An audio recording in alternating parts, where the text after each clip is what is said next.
Black magic, काला जादू, ये सब चीज़ें इतनी पावरफुल होती है कि अगर एक बार किसी पे कर दिया ना, उसका बचना असंभव के बराबर हो जाता है। इसी तरह से एक बच्चे पर भी काला जादू कर दिया था, जिसके बाद उसने शायद जीने की इच्छा छोड़ दी थी। लेकिन कहीं से एक चमत्कार हुआ, चमत्कार ही कह सकते हैं कि इसको, जो हर कोई मना कर दे, डॉक्टर से लेके एक ज्ञानी तक, तांत्रिक तक, तो वो एक भगवान का चमत्कार ही कहेंगे जो कि वो बच सकता है। इसी तरह का एक चमत्कार हुआ, चमत्कार जानेंगे वीडियो में। लेकिन उससे पहले यार, चैनल क्यों नहीं सब्सक्राइब करते तुम? हमारे ऊपर कोई ऐसी चीज़ लगी हुई है क्या जो सब्सक्राइब करने नहीं दे रही? कोई आगे पीछे बैठा हुआ दिखता है क्या? यार कर दो प्लीज़ सब्सक्राइब चैनल को, ताकि हमें भी और मोटिवेशन मिल सके वीडियोस बनाने का। खैर, कहानी की ओर बढ़ते हैं, उससे पहले एक छोटा सा इंट्रो देता हूँ। नमस्कार दोस्तों, जय भोलेनाथ। मेरा नाम शंकर है। मैं कहानियाँ सुनाता हूँ, ऐसे किस्से कहानियाँ आप सभी के लिए लेकर आता हूँ जो सच्ची घटना पर आधारित होते हैं। ये किस्से और कहानियाँ आप सभी लोगों में से कुछ लोग मुझे भेजते हैं। आज की कहानी भी मुझे किसी ने डेडिकेट की है, वो मैं बता दूँगा। लेकिन उससे पहले चैनल को सब्सक्राइब करना ज़रूरी हो जाता है, कमेंट करना ज़रूरी हो जाता है। वीडियो अच्छी लगे तो लाइक भी कर सकते हैं। देन बढ़ते हैं वीडियो की ओर।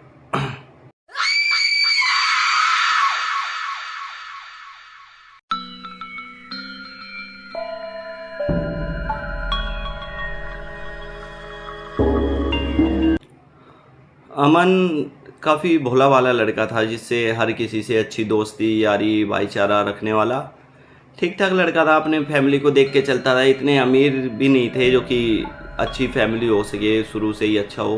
तो धीरे धीरे अपनी फैमिली को ठीक करने में कहीं छोटा मोटा काम कर लेना, कहीं कोई चले जाना, कुछ कर लेना।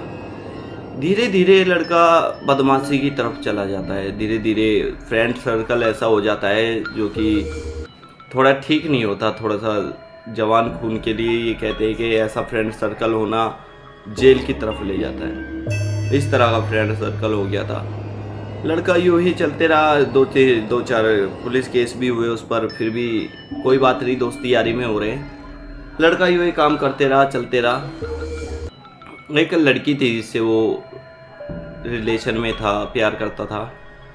उसके मम्मी पापा को अमन पसंद नहीं था कि ना कमाता है ना कुछ करता है और ऐसे ही है। तो उस लड़की के घर वालों ने अमन पर काला जादू करवा दिया कि ये ना उठ सके, ना बैठ सके, ना खा सके, ना पी सके, ये खाट पर ही पड़ा रहे लेकिन जिंदा रहे। होता है ऐसा भी। आप मानोगे नहीं, काले जादू के इतने सारे पहलू होते हैं, इतने सारे पन्ने होते हैं ना। अगर हर पन्ना पलटने लगे तो हर पन्ने पे एक नया मोड़ मिलेगा। ये कुछ किताबें होती हैं, कुछ मंत्र होते हैं, कुछ विद्या होती है, कुछ गुरु का ज्ञान होता है। पहली बात तो गुरु के बिना कोई भी ज्ञान अधूरा है। और अगर गुरु का ज्ञान नहीं है तो किसी भी तरह का कोई भी ज्ञान प्राप्त कर लो, सारा ज्ञान आपके लिए अधूरा है, सारा ज्ञान आपके लिए बेकार है। गुरु जब आपको ज्ञान देता है ना, वही ज्ञान पूर्ण होता है, क्योंकि गुरु का ज्ञान ऐसा ज्ञान होता है जो उसने अपने ऊपर आजमा के, अपने जो भी काम वाम करके वो आपको सिखा रहा है। गुरु जो आपको अच्छे से मान लेते हैं ना, आप जिसको गुरु, और वो आपको शिष्य मान लेता है, तो वो कभी आपको गलत शिक्षा देगा ही नहीं। अमन के साथ ऐसा होता है। अमन के घर वाले अब इतने अमीर भी नहीं थे, तो ज़्यादा जगह दिखवा नहीं पाते, इधर उधर दिखवाते हैं, बताते हैं कि कोई डॉक्टरी बीमारी है, कोई लड़के को कुछ हो गया है, कुछ ये है, कुछ वो है।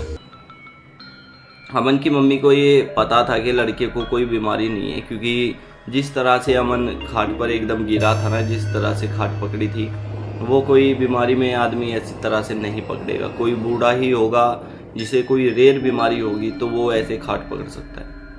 अमन की मम्मी ने दिखवाना जारी रखा। अमन की मम्मी को पता चला कि जो एक उसकी फ्रेंड है, उसकी कोई चाची वाची है, वो ये सब चीज़ें देखती है कि क्या है क्या नहीं है, एक बच्चे पे कोई बुरी आत्मा है या नहीं है। अमन की मम्मी वहाँ चली जाती है, चाची के पास जाकर अपनी सारी समस्याएं बताती है। तो चाची अमन की मम्मी के सीधे हाथ के अंगूठे पर कुछ लाल रंग का लगाती है। कहती है कि इसके अंदर ध्यान से देखो। अमन की मम्मी देखती है, वो चाची मंत्र पढ़ रही है, अमन की मम्मी देख रही है। देखते देखते एकदम से अमन की जो गर्लफ्रेंड थी ना, उसके जो पेरेंट्स थे, उसका चेहरा सामने आता है। उसका चेहरा सामने आता है तो सब कुछ क्रिया करती हुई दिखाई दे रही है वो लड़की की मम्मी और पापा दोनों, सारी क्रिया करते हुए। अमन की मम्मी देखती है कि हाँ ये तो इन्होंने करवाया है कुछ, उनसे बोलती है कि कुछ हो सकता है इसका, तो कहती है कि हाँ बिल्कुल, मैं कुछ बोलूँगी वो तुम्हें करना पड़ेगा, और उसके बाद तुम्हें कुछ चीज़ें ला के देनी पड़ेगी जो उतारे की होती है, और मैं कर दूँगी। अमन की मम्मी कहती है ठीक है, बताओ क्या क्या लेके आना है। अमन की मम्मी को कुछ बताती है सामग्री ये लेके आनी है, और घर पे जाने के बाद अमन के ऊपर ये जो हाथ पे जो लगाया है ये अंगूठा पानी में घोलकर अमन के ऊपर पूरे शरीर पर छिड़क देना, और गीले कपड़े से उसका पूरा शरीर पोंछना है तुम्हें, कोई भी अंग बाकी ना रहे। अमन की मम्मी घर जाती है, पूरा शरीर इसी तरह से पोंछती है, पानी के छींटे देती है। 3 दिन बाद उन्होंने बुलाया था, 3 दिन बाद वापस जाती है, सारा सामान लेकर बैठती है। क्रिया करीब 2-2.5 घंटे तक चलती है, ये अमन की मम्मी ने मुझे बताया। 2-2.5 घंटे वो वहीं बैठी रहती है। दूसरी तरफ से फोन आता है अमन का, मम्मी कहाँ गई हो। अमन की मम्मी हैरान थी कि जिस बच्चे को हाथ उठाने के लिए भी किसी के सहारे की जरूरत पड़ती है वो आज फ़ोन करके मुझसे बात कर रहा है। अमन की मम्मी फ़ोन पर रोने लगती है, कहती है कि कहाँ हूँ, मैं आ रहा हूँ तुम्हें लेने। अमन की मम्मी कहती है बेटा मैं ही आ रही हूँ घर पे, तुम घर पे रहो। अमन की मम्मी घर जाती है, देखती है अमन बिल्कुल ठीक है, अमन को बताती है कि ऐसा ऐसा हुआ है तुम्हारे साथ। अमन कुछ हफ्तों बाद, कुछ दिनों बाद उस लड़की के घर पे लड़ाई करने के लिए चला जाता है। फ्रेंड सर्कल तो था ही वैसा, उस लड़की के घर पे गाली वाली बकता है, कुछ करता है, लेकिन उसके बाद सब कुछ सॉल्व हो जाता है, सब कुछ ठीक हो जाता है। अमन उस लड़की का रिलेशन आज भी, उसकी मम्मी को तो लगता है नहीं है, लेकिन कहीं ना कहीं आज भी अमन उस लड़की से अटैच है, क्योंकि जब उसके मम्मी पापा इतनी विद्याएं जानते हैं तो लड़की भी 10% तो जानती होगी। अमन की मम्मी को आज भी लगता है कि लड़की ने अमन के ऊपर कुछ ऐसी विद्या खेल रखी है, कुछ ऐसा करवा रखा है जिसकी वजह से अमन हमसे ज़्यादा उस लड़की से प्यार करता है। ऐसा क्या हो सकता है? ऐसा काला जादू अगर आपने कहीं देखा है या हो सकता है तो कमेंट सेक्शन में यस लिखकर ज़रूर बताना। अमन आज बिल्कुल ठीक है, मैं आपको बता दूं, और ये कहानी ज़्यादा दूर की नहीं है, दिल्ली की ही है। दिल्ली में ही ये सब हुआ है, दिल्ली में आज भी ये सब हो रहा है। दिल्ली में आपने कई जगह सुनी होगी, भूतिया हैं, कुछ किस्से सुने होंगे, लेकिन ऐसी जो कहानियाँ निकल के आती है ना दिल्ली के अंदर से, ये काफ़ी इंटरेस्टिंग हो जाती है, ये काफ़ी यूनिक हो जाती हैं दिल्ली के लिए। तो दोस्तों आज की वीडियो में इतना ही। आपको पता ही है चैनल को सब्सक्राइब करना है, कमेंट सेक्शन में आकर बताना है वीडियो कैसी लगी है, कैसी नहीं लगी है। साथ ही आपके कमेंट हमारे लिए बहुत महत्वपूर्ण रखते हैं यार, क्योंकि ये कमेंट हमें सर्च बार में सबसे ऊपर लाने में हेल्प करते हैं। आप अगर कमेंट करते हो तो हमारे लिए भी बेनिफिट है, आपके लिए बेनिफिट है, क्योंकि आपके लिए इसलिए है कि ऐसी ऐसी कहानियाँ आपको मिलती रहेंगी।